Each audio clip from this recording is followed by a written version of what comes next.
자, 여러분 반갑습니다. 한국사 2학기 8차시 시간입니다.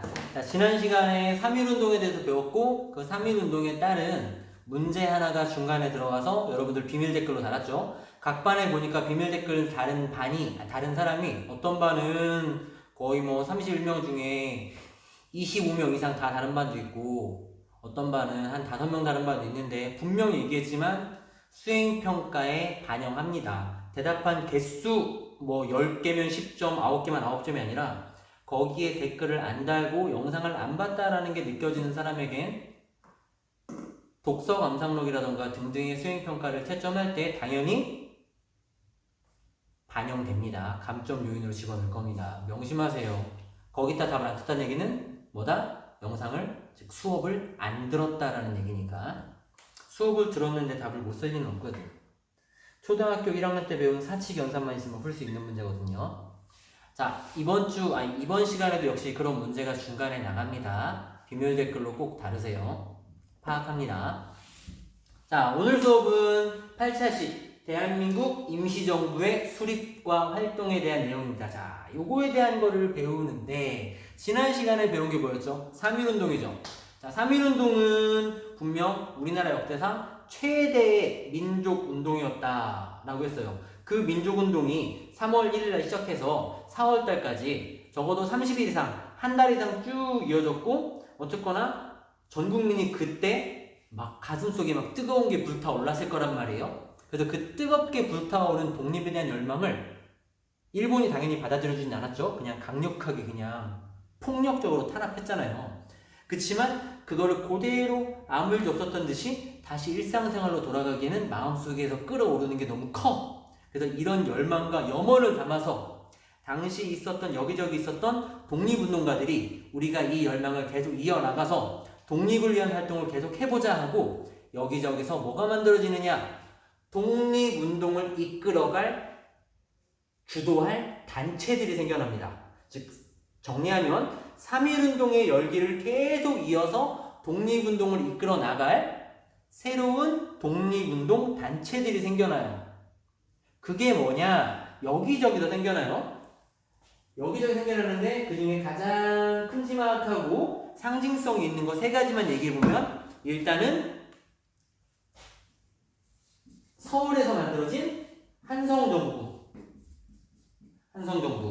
그리고 연해주에 만들어진 대한국민의회 그리고 중국 상하이에 만들어진 대한민국 임시정부. 자, 줄여서 그냥 대한민국 임정이라고 할게요. 임시정부입니다. 이렇게 3개가 뭐 그 외에도 여러 개 더 있어요. 여기저기서 조직이 만들어지는데 되게 많은데 상징성 있는 3가지만. 자, 요게 갖고 있는 상징성은 뭐다?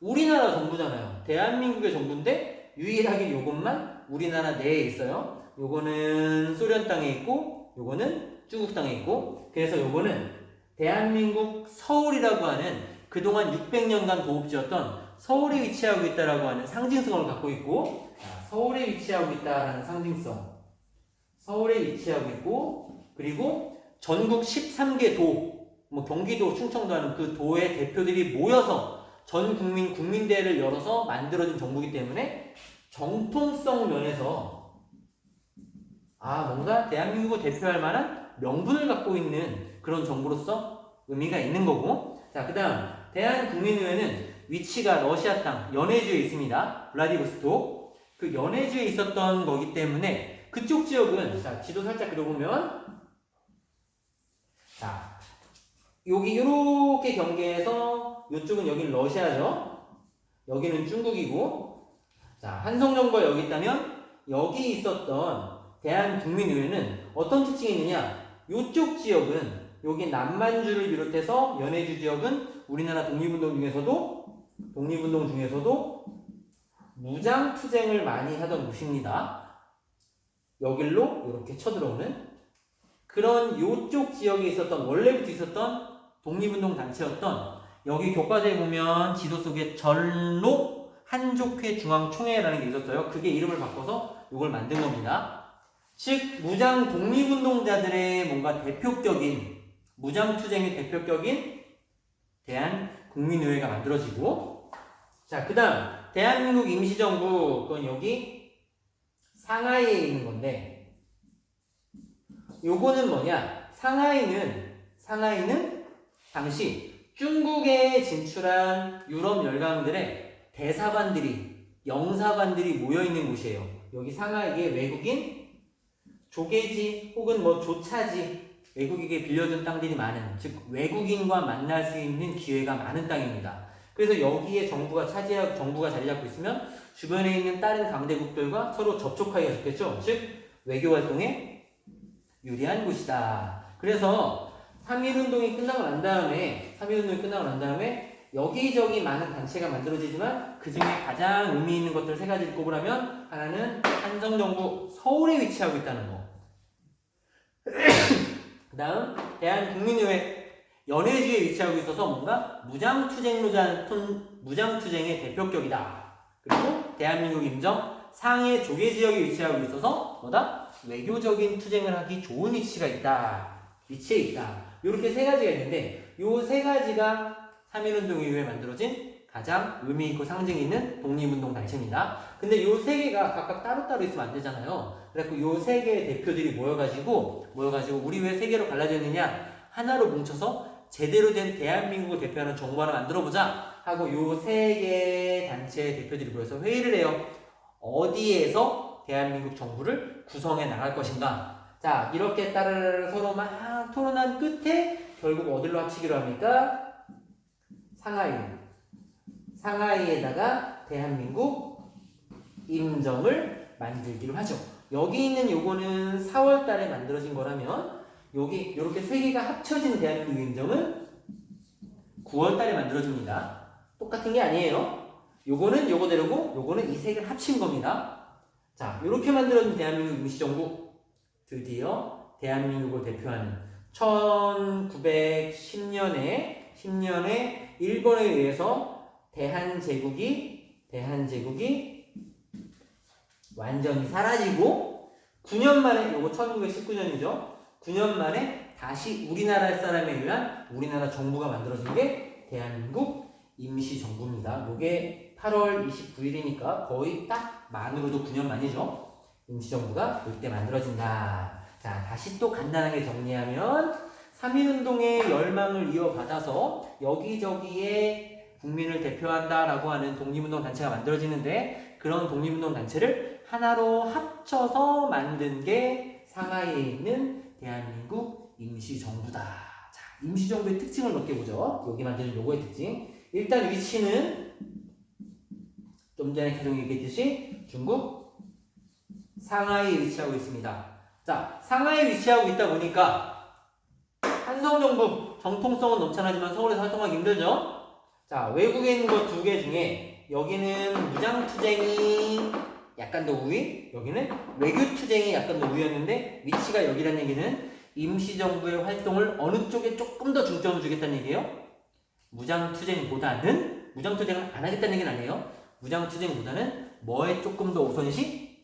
외교투쟁, 외교론에 우선시했다. 자, 상하이에 위치하고 있다는 것의 의미는, 일단 상하이가 갖고 있는 외교, 주변에 강대국들의 대사관들이 다 위치하고 있었다고 했죠. 자, 외교 활동에 유리하다는 것. 자, 임정이 상하이에 위치하게 된 이유예요. 하나는 외교 활동에 유리하다는 것, 그리고 또 하나는 상하이라고 하는 곳의 위치가 여기로 가기도 좋고, 배 타고 중국에서 어디? 미주 대륙으로 가기도 좋고, 즉 다른 독립운동 단체와 연락하기 좋다. 각 지역의 독립운동 단체와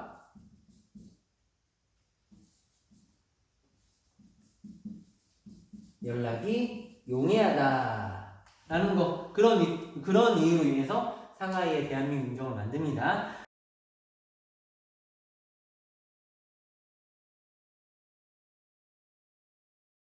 자, 또 임정이 갖고 있는 큰 특징, 그 전에 있었던 대한제국은 황제의 나라였었는데 여긴 더 이상 제국이 아니죠. 여기 뭐라고 써 있습니까?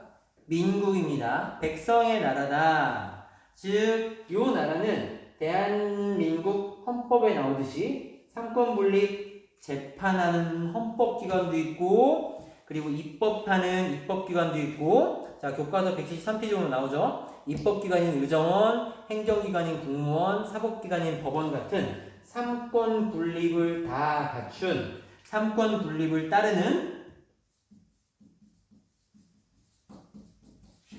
무슨 국가? 민주공화제 국가를 만들었다. 그 전에 있었던 제국에서 민주 백성의 국가로 바뀌었다.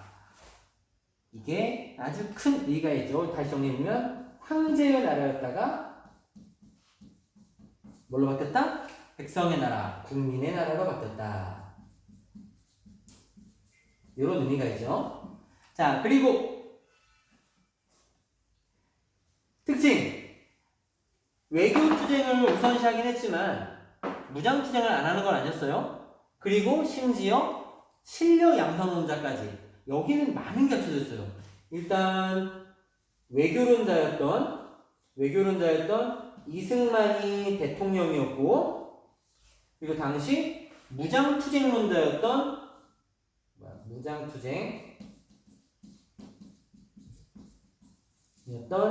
이동휘라는 사람이 부통령이었고, 그리고 실력 양성 대표주자였던, 실력 양성 기억나죠? 뭐 독립이고 자시고 그 이전에 사람들의 역량부터 키워야 된다 했었던 실력 양성론자였었던 안창호가 내무총장, 지금으로 말하면 내무부 장관 같은, 내무부가 지금 없나? 이렇게 임시정부 내에는 요걸 주로 하려고 하긴 했지만 외교론자와 무장투쟁론자와 실력 양성론자가 대통령, 부통령, 내무부 장관으로 다 포진하고 있었고, 심지어 이념면에서도 민족주의자였던 이승만과 그리고 이동희는 사회주의자예요. 소련이 만들어지면서 우리나라에도 사회주의자, 공산주의자들이 들어오는데 그 민족주의자와 사회주의자가 나중에는 되게 대판 싸워요. 서로 이제 이념이 면에서 갈라지긴 하는데 요 안에는 적어도 이것도 가리지 않고 임시정부 내에 하나로 다 통합시켜 놨었다. 즉 사상적으로, 뭐 이념적으로, 활동 방법적으로 모든 것을 다 끌어안고 있었던 게 뭐다? 대한민국 임시정부였다라는 거. 사회주의자였던 이동희도 있고, 이런 식으로 임시정부 내에는 이런 것들이 다 들어가 있는 이런 단체다. 자, 이렇게 만들어진 임시정부가 어떤 활동을 하였는가? 자, 임시정부의 활동 내용을 한번 지우고 살펴보도록 하죠. 자, 3.1운동의 염원을 담아서 만들어진 대한민국 임시정부가 어떤 활동을 했는지 한번 봅시다. 자, 요렇게 크게 4가지 정도 나눠볼 수 있는데, 자, 일단 독립운동 자금 마련, 요 활동을 되게 많이 했겠죠. 돈이 있어야만 뭐라니까. 자금이 있어야만 독립운동을 이어나갈 수 있으니까. 초반에는 그래도 독립운동 자금 마련이 그렇게 어렵진 않았어요. 어렵긴 당연히 어렵겠지만, 왜냐면 3.1운동이 끝나고 난 다음에 전 국민이 아직 불타고 있었기 때문에 전국에서 들어오는 후원금도 되게 많았었고, 또 대한민국 정부 자체에서 이것저것 조직을 많이 만들어놔요. 독립운동 자금을 땡겨올 수 있는. 자, 대표적인 조직이 뭐가 있느냐? 하나는 연통제라고도 했었고 연통부라고 하기도 하고, 연통부는 뭐 기관 이름이고 그 기관이 운영하는 방식을 연통제라고 하면 되니까 교과서에 있는 대로 합시다. 교과서에 연통부라고 나오니까. 자, 연통부와 교통국이라는 게 있어요. 교통국. 자, 연통부는 쉽게 말해서 그래도 나라의 정부인데 자기 나라를 행정구역 정도는 나눠놔야 될 거 아니에요. 지금 우리나라가 6개, 아니 1개의 특별시가 있고, 뭐 6개의 광역시가 있고, 뭐 8개의 도가 있고, 1개의 특별자치도가 있고, 그 밑에 군이 있고, 뭐 시가 있고, 동이 있고 하듯이 그런 행정구역을 나눠서 관리하던 게 연통부입니다. 즉 행정조직이에요. 대한민국의 행정조직. 즉 정부는 상하이에 있지만 국내를 몇 개의 도로 나누고 그 밑에 군, 현 해갖고서는 행정구역을 짜놨다는 얘기예요. 우리나라니까, 정부니까. 근데 안타깝게도 대놓고 못하죠. 일제가 있기 때문에 앞에 뭐가 붙어야 돼요? 비밀. 비밀 행정 조직입니다. 비밀 행정 조직. 그렇게 해서 만약에 대한민국 임시정부에서 뭔가 공지사항을 내린다. 국가가 뭔가 이제 공지사항을 내린다. 그러면은 요 연통부를 통해서 도에 내려보내고 그 도에서 군에 내려보내고 이런 식으로 전달사항 전하기도 하고 혹은 밑에서 건의사항이 올라가기도 하고 혹은 밑에서 뭐가 올라가기도 하고 독립운동 자금이 걷어서 올라가기도 하고 당연히 세금 걷는 일도 했겠죠. 우리나라 사람들 대상으로. 자, 요런 게 연통부다. 비밀행정 조직입니다. 전국에다가 만들어 놓은 행정구역인데 일본 애들 모르게 해야 됐기 때문에 애로사항이 많았다. 하지만 전국 각지에 연통부를 설치해서 행정구역을 나눠놓고 임시정부에서 관리하고 있었다. 모든 지역에 하지 못했어요. 할 수 있는 한 최대한 많이. 자, 교통국은 뭐냐? 완전 똑같진 않지만 지금으로 따지면 국정원 같은 데 생각하면 돼요. 국정원. 교통국 하니까 왠지 통신사인가? 싶겠지만 교통국이란 여기저기에 있는 정보를 수집해서 그 정보를 분석해서 상황을 알아보는 뭐라고 해야 돼요? 정보수집기관입니다. 정보수집기관.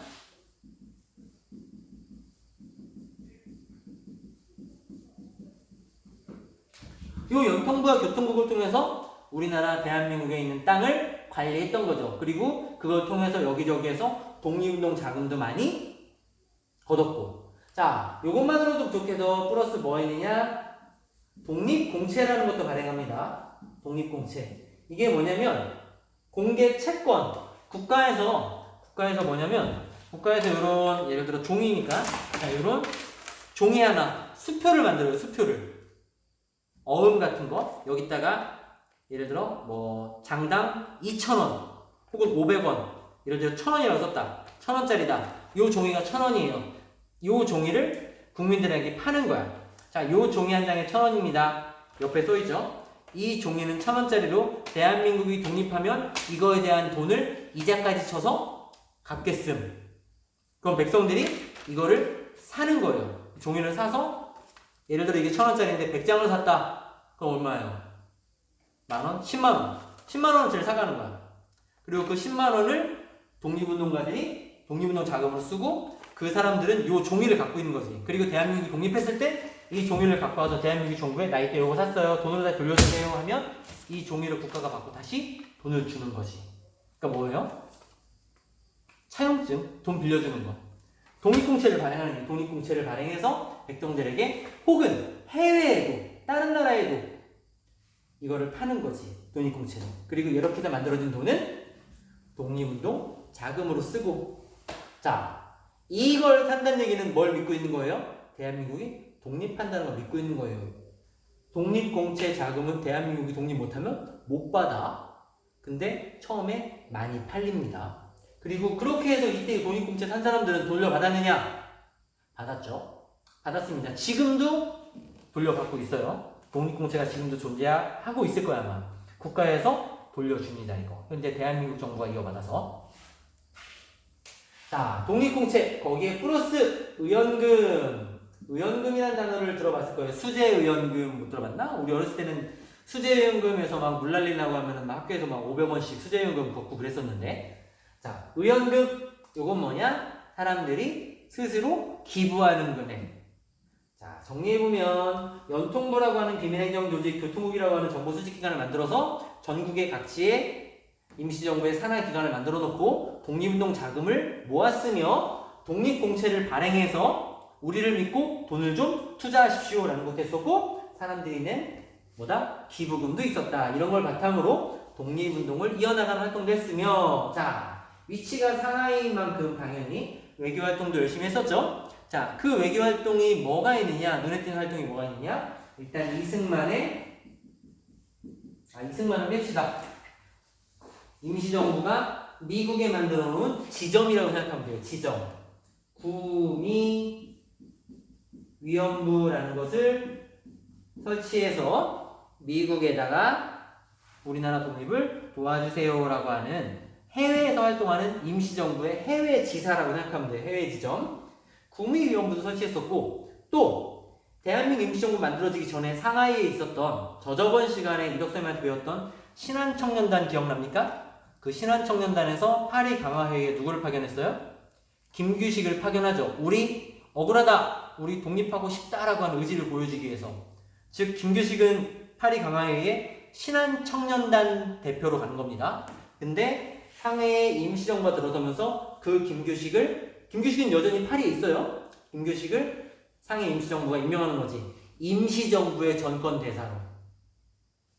무슨 말인지 알아듣고 있어요? 신한청년단에서 프랑스 파리로 김규식이 가요. 여기서 얘는 활동하고 있어. 갈 때는 신한청년단에서 보냈지만 여기 가 있는 김규식을 상하이 임시정부가 임시정부의 전권대사로 임명한다고. 그러니까 신한청년단이 아니라 임시정부 관리하로 집어넣는다고요. 이해했죠? 자, 구미경 설치했고 김규식 파견 어딜로? 파리 강화회의로. 파리 강화회의 파견은 신한청년단 했잖아요. 이거 질문하는 사람은 좀 전에 말을 못 알아들은 거지. 신한청년단에 있을 때 미리 갔고 그 사람을 임시정부가 다시 임시정부 전권대사로 임명했다는 얘기입니다. 여전히 못 알아듣겠는 사람은 친구들한테 물어봐요. 자, 또 이런 것도 했었고 또 뭐도 했었느냐. 열심히 활동한 결과 당시 중국의 짱, 지금으로 따지면 시진핑 같은 사람, 당시 시진핑 같은 사람이 중국 순원이라는 사람이었어요. 순원. 요 순원으로부터 니네는 한 나라의 정부 맞아 하고 대한민국 임시정부가 중국의 인정을 받습니다. 중국의 인정을 받아요. 당시 중국과 우리나라는 약간 동병상련이 있었어. 일본이 중국도 미친듯이 괴롭히고 있을 때였거든. 그리고 러시아, 소련이 될 때는 소련의 대통령이었던 레닌의 독립자금 지원도 받게 되죠. 자, 이런 식으로 외교활동을 활발하게 펼쳐나갔습니다. 자, 그 다음 무장투쟁. 주로 욕을 했지만 무장투쟁도 소홀히 하진 않았습니다. 자, 원래부터 무장투쟁은 임시정부가 만들어지는 1919년 이전에도 계속 있었죠. 남한 대토발 작전으로 의병들이 만주랑 연해주로 몰려가서 거기서 독립전쟁을 준비했고 1910년, 11년, 12년, 13년 할 것 없이 계속해서 무장투쟁하고 있었어요. 근데 어느 날 갑자기 대한민국 임시정부가 나타나서 야, 내가 지금 다 대통령이고 우리나라의 정부야, 니네 다 내 밑으로 들어와, 이렇게 하진 않았고 그래도 나라에 대표하는 정부로서 현재 각지에 싸우고 있는 우리나라 독립군 부대들, 동로군정서든 서로군정서든 대한독립군단이든 그런 군부대를 통합하기 위한, 어쨌거나 하나로 뭉치면 더 세지니까 통합하기 위한 임시정부 산하 국방부 기관을 만들어요. 그리고 그 국방부 같은 기관이 기존에 있었던 부대들을 뭐라고 해야 되나, 강제로 내 말 들어 하고 하는 건 아니고 이렇게 하나로 합치려는 노력을 합니다. 여기서 주의할 거, 대한민국 임시정부가 그런 걸 만들어서 기존에 있었던 부대를 합치려고 했다 하더라도 그 기존에 있던 부대의 대장들의 활동성, 독립성은 보장해 줍니다. 무슨 말이냐? 기존의 부대를 임시정부가 강제로 뭐 어떻게 하진 않았어요. 괜히 이야기가 복잡해졌나? 그냥 쉽게 얘기해서 광복군 사령부라던가 그리고 광복군 총영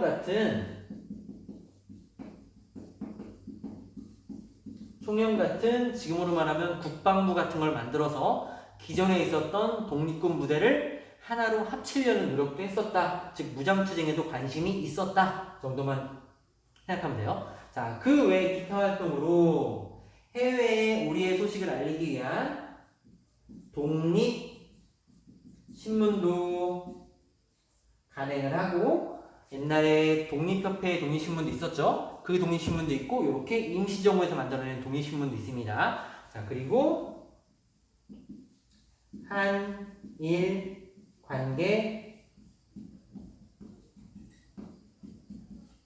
사료집이라고 하는 역사서도 편찬합니다. 이런 것들을 간행해서 우리나라 정부의 정체성을 확립하기 위한 활동도 해요. 자, 이런 활동을 1919년 임시정부가 만들어진 다음부터 한 1, 2년 동안 꾸준히 되게 열심히 해요. 열심히 활동하고 그거에 대해서 우리나라 사람들도 본토에서 의원금도 보내주고 독립공채도 사주고 하면서 열심히 후원을 하죠. 되게 많이 도와줍니다. 자, 그런데 이게 몇 년 지나지 않아서 한 2년? 한 3년? 그쯤 되면서부터 위기에 봉착하게 돼요. 왜? 피미에 몰래 이것도 잘 안 되고, 여기 가서 활동해도 팔이 강하게 해서 약속을 우리나라 말 들어주지도 않고, 구미위원부에서는 한 일이 우리나라를 국제연맹에다가 위임 통치시키자. 좀 이따 다시 설명할게요. 순원 인정하고 레닌의 도움은 했지만 어쨌거나 이게 우리나라 독립으로 바로 이어지지 못한단 말이야. 그러니까 요게 막 처음에 열망을 갖고 열의를 갖고 했는데 시간이 1년, 2년 지나도 특별히 눈에 띄는 가시적인 성과가 안 나타나네? 독립을 할 것 같은? 그러니 사람들의 관심이 떨어지고 임시정부 내에서 아 이거 계속 해야 돼? 약간 회의감이 드는 거지. 임시정부 이거 계속 해야 돼? 이거 효과 없는 것 같은데? 라면서 임시정부 내에 타협을 불협화음이 생기게 됩니다. 자, 자세하게 요거 지우고 한번 다시 써보도록 하죠. 임시정부가 왜 갑자기 어려워지는가? 자, 각자의 희망과 의지를 갖고 열심히 노력하던 임시정부의 위기가 찾아옵니다. 자, 어떤 식의 위기가 찾아오느냐? 일단 임시정부의 국내 조직이었던 뭐 있어요? 행정구역이었던, 행정제도였던, 행정조직이었던 연통부, 그리고 정부수직기관이었던 교통국이 일제에 의해 발각되고 진압되면서 무용지물이 돼버려요. 그러면 단순히 행정구역 하나 사라진 정도가 아니라 거길 통해 전달하던 각종 지시사항이라던가 모아오던 독립자금 같은 게 다 끊기게 되죠. 즉 교통국과 연통부가 일제에 발각되면서 독립운동의 흐름이 끊기게 된 거예요. 뭔가 국내와의 연락이 매우 어려워진 거지.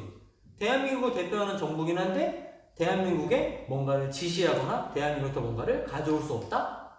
활동이 힘들어지겠죠? 자, 거기에다가 외교 활동에 대한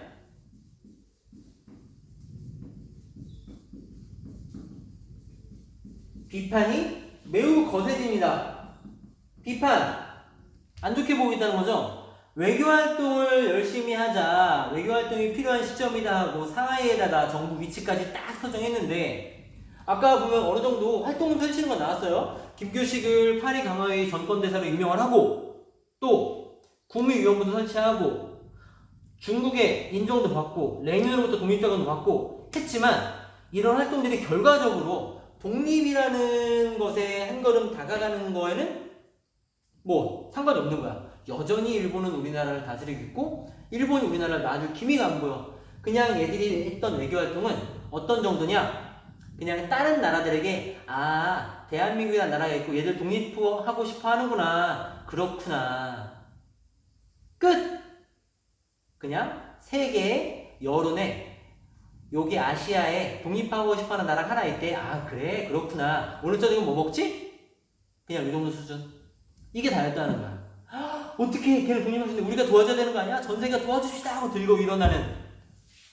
야 당시 외교론자는 그걸 바랬는데 그거는 어린 마음 풀 수 없었다는 거지. 그러면서 희망이 안 보이자 비판하는 거야. 야 거봐 아이씨 외교론은 무슨 외교론 우리가 한다고 걔들이 도와줄 것 같아? 외교론은 다 쓸데없는 짓이야. 이런 비판이 나오게 된 거지. 거기에다가 구미위원부에서 활동하던 당시 임시정부의 대통령이었던 이승만이 국제연맹 1차 세계대전이 끝나고 만들어진 지금은 유엔이죠. 국제연합. 국제연합의 전신이었던 국제연맹에다가 편지를 써. 위임통치청원서라고 하는. 지금 우리나라가 일본의 지배를 받고 있는데 차라리 우리나라를 국제연맹에 가져가서 다스려주세요. 우리는 차라리 국제연맹의 지도를 받겠습니다. 이게 그 당시 상황을 생각해보면 최선의 방법일 수도 있어. 하지만 독립에 열심히 싸우는 다른 독립운동가들, 일부 독립운동가들 눈에는 어떤 생각도 드느냐? 와, 아직 나라를 찾지도 않았는데 벌써 또 딴 데다 팔아먹을 궁리하고 있네? 라는 생각도 드는 거야. 그래갖고 이승만의 위임통치론도 야, 저 새끼는 아직 나라를 찾지도 않았는데 또 국제연맹에 팔아먹을 생각하네? 하는 그런 비판을 받게 되는 거지. 그러면서 외교활동이 과연 필요한가라는 뭐에 빠지게 된다? 비판에 빠지게 된다. 비판을 받게 된다. 자, 거기에다가 사회주의자와 민족주의자, 아까 분명 처음 시작할 때 대통령은 민족주의자였던 이승만, 그리고 부통령은 사회주의자였던 이동휘. 그래서 민족주의와 사회주의라고 하는 이념적인 통합까지도 시도했었다고 했었죠. 근데 결국은 섞일 수 없었던 거야. 사회주의 계열 독립운동가들과 민족주의 계열 독립운동가들이 서로 그 안에서 계속 불협화음이 일어나는 거지. 아, 서로 안 맞아. 우리 따로 해야겠다. 사회주의자와 그리고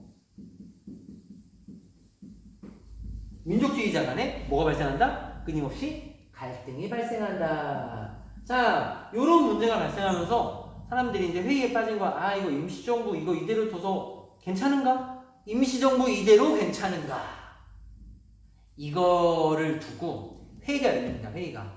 사람들이 불만이 있는 거야. 막 이런 사람들이 임시정부 이렇게 하면 안 돼. 야, 이거 안 돼. 야, 이거 다 망했잖아. 우리도 어떻게 할래? 싸우면서 야, 우리도 안 해씩 갈라서 이러는 상황에서 이거를 가만히 두고 볼 수 없었던 사람들이 우리 한번 모여서 진지하게 얘기해 봅시다 하고서는 전국 각지가 아니라 전 세계 각지에 있는 독립운동가들을 한 자리에 불러 모아서 미국에서도 오고 하와이에서도 오고 러시아에서도 오고 아니 소련에서도 오고 만주에서도 오고 여기 멕시코에서도 오고 막 여기저기 독립운동가들이 국내에서도 오고 모여서 임시정부 과연 이대로 괜찮은가라는 주제를 두고 회의를 합니다. 그 회의의 이름이 뭐냐?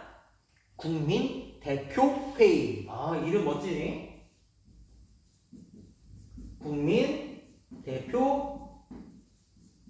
국민대표회의라는 게 열려요. 이 회의 주제는 뭐다? 임시정부 이대로 괜찮은가? 자, 국민대표회의 요게 열립니다. 열자고 한 거는 막 21년 끝날 때쯤부터 열기 시작했는데 그 여는 과정이 보통 어려운 게 아니었기 때문에 22년이 되어서야 간신히 열어요. 자, 국민대표회의를 열어서 자, 앞에 이제 의장이 딱 있어. 자, 의견을 얘기해 보시죠 하면서 회의를 하는 거야. 자기 각자 의견을 얘기하는데 얘기를 하다 보니까 이미 파가 딱 갈라졌네. 세 개의 의견으로 갈라진 거야. 파가 갈라져서. 무슨 파로 갈라지느냐? 국민대표회의에서 하나는 개조파, 하나는 창조파, 하나는 임정 옹호파. 자, 교과서에는 요거 세 번째 건 안 나오죠? 자, 개조파는 뭐냐? 고려말 신진사대부로 따지면 온건파에 해당하는 사람들. 자, 임시정부는 유지하자. 근데 지금 잘못된 것도 좀 있는 것 같으니까 개선하자. 즉, 임시정부를 없애지 말고 고쳐서 쓰자. 이게 어떻게 만들어진 정부인데 이거를 그냥 요즘 한 2년 안 된다고 바로 없애버려. 틀린 게 있으면 고쳐가면서 임시정부 유지해서 하자. 자, 창조파는 뭐냐? 신진사대부로 따지면 급진파. 자, 급진파 뭐예요? 이미 임시정부를 글렀어. 아예 없애버리고 새로운 거 만들어야 돼. 고려는 끝났어. 조선을 만들어야 돼. 똑같은 거지. 임시정부를 어떻게 하자? 해체하자. 혹은 해산하고 새로 만들자. 자, 임정옹호파는 뭐냐? 야, 무슨 소리? 임시정부 지금 잘하고 있어. 그대로 진행하자. 요렇게 갈라지게 됩니다. 자, 그래갖고 서로 간에 네가 올래 내가 올래 하고 이제 막 국민대표회를 하는 거지. 한 번 한 게 아니에요. 며칠 동안 몇 달 동안 길게 합니다. 길게 하는데 역사에서 배웠죠? 합쳐집니까? 신진사대부 결국 창조파가 개조파 정몽주를 죽이고 조선 건국하죠. 여기도 결국 서로 간의 의견이 좁혀지지가 않아요. 좁혀지지가 않으면서 에이씨 안 해 하고서는 국민대표회의 무산. 결론이 나지 않아요. 결론이 나지 않고 얘들은 다 떠나. 아이씨 임시정부 안 해. 하나 떠나고 임정옹호파들이 남아서 임시정부를 이어가긴 하지만 뭐 물론 나름대로 노력도 해요. 그동안 이제 위임통치로 문제 있었던 이승만, 당시 이승만은 위임통치 문제도 있었지만 미국 지역에서 들어오는 독립운동 자금이 꽤 많았단 말이에요. 그걸 이승만이 다 틀어쥐고 여기로 안 보냈지. 임시정부로. 그 지가 썼지. 그럼 뭔가 약간 돈 기대도 좀 있었고 했기 때문에 이승만은 대통령에서 탄핵시켜버리고 새롭게 누가 올라와요? 김구가 올라오고 이런 식으로 변화됐지만 처음에 19년 만들어진 때부터 약 21년까지 요 활발했던 기업과는 비교도 안 되게 뚝 떨어진 침체된 상태로 쭉 이어가게 됩니다. 다시 정리하면 요런 일이 발생하면서 임시정부가 위기에 처하자 해결해보겠다고 요런 회의가 열렸고, 그치만 대립의 해결점이 등장하진 않고 결국 회의도 무산되고 다 떠나버리고 임정 558을 비롯한 일부 사람들이 남아서 임시정부를 이끌어가긴 하지만 이때만큼 활발한 활동을 하지 못하고 어떻게? 푹 처진 상태로 임시정부의 침체기를 맞이하게 된다. 언제까지? 1930년대 초반까지. 그런데 30년대 초반에 임시정부 아직 살아있어 라고 하는, 아직 살아있네 라는 사건을 보여주는 누구의 무슨 사건? 윤봉길의 도시락. 홍커 공원에서 일본군 장교들이 있는 곳을 향해서 도시락 폭탄을 던진 사건이 발생하죠. 그게 뭐냐? 김구가 대장으로 있었던 한인애국단 그리고 단원이었던 윤봉길이 일으킨 사건이거든요. 그 한인애국단이 뭐냐? 임시정부 내에서 만든 거예요. 자, 다시 얘기하면 요 국민대표회의가 열렸던 22년부터 이게 무산되고 난 다음에 침체기였었는데 언제까지? 윤봉길의 도시락 폭탄이 있었던 때까지. 그리고 도시락 폭탄이 딱 터지면서 임시정부가 백성들, 국민들 사이에서 다시 떠오르거지. 아, 임시정부 있었지? 라고 하면서 침체기를 그때 벗어나지만 윤봉길 사건으로 인해서 일본의 탄압이 엄청 심해지면서 또다시 대놓고 활동하기는 어려워지는, 자, 뭐 이런 겁니다. 자, 다시 정리하면 임시정부는 1919년 3.1운동의 열망을 이어받아서 대한국민회의, 국민의회, 한성정부, 상하이 정부를 합쳐서 만든 정부고 열심히 활동했지만 이런 문제로 인해서 약 1921년이 되면 이건 도저히 이대로는 안 되겠다 해서 이걸 해결하겠다 하고서는 중간에 뭐가 열려요? 국민 대표 회의가 열린다. 하지만 개조파와 창조파의 입장 차이를 좁히지 못하고 결국 회의는 무산되고 사람들이 다 떠난 상태에서 1923년 정도부터는 그냥 이때부터 해도 돼. 임시정부의 침체기가 찾아온다. 이런 침체기를 극복하기 위해서 내놓은 활동이 뭐다? 김구가 만든 1931년 한인애국단이다. 자, 한인애국단을 조직함으로써 침체된 임시정부의 활동에 활력을 불어넣어 주려고 했고 실제로 엄청난 활력이 들어가지. 윤봉길의 도시락폭탄 사건. 하지만 그 활력을 일본도 눈치채고 일본의 탄압이 또 엄청나게 심해지면서 바로 또 임시정부가 망명생활 여기저기 도망다니게 돼. 그래갖고 결국 자리 잡는 게 충칭이라는 곳에 자리 잡게 되지. 충칭, 중경이라고 하는 상해에서. 자, 요게 대한민국 임시정부의 모습입니다. 자, 173페이지, 4페이지, 5페이지 수업한 거고요. 교과서에 보면 임시정부에 관련된 사료들이 몇 개 나와요. 4페이지에 있는 자료 속 지식백과라던가 75페이지에 나와 있는 임시정부 헌법 같은 내용들 이런 거 잘 읽어보고 시험 준비하시기 바랍니다. 자, 오늘도 역시 중간에 문제가 들어가 있으니까 보고 비밀 댓글로 꼭 달아주세요. 자, 이상으로 8차 수업 마치겠습니다.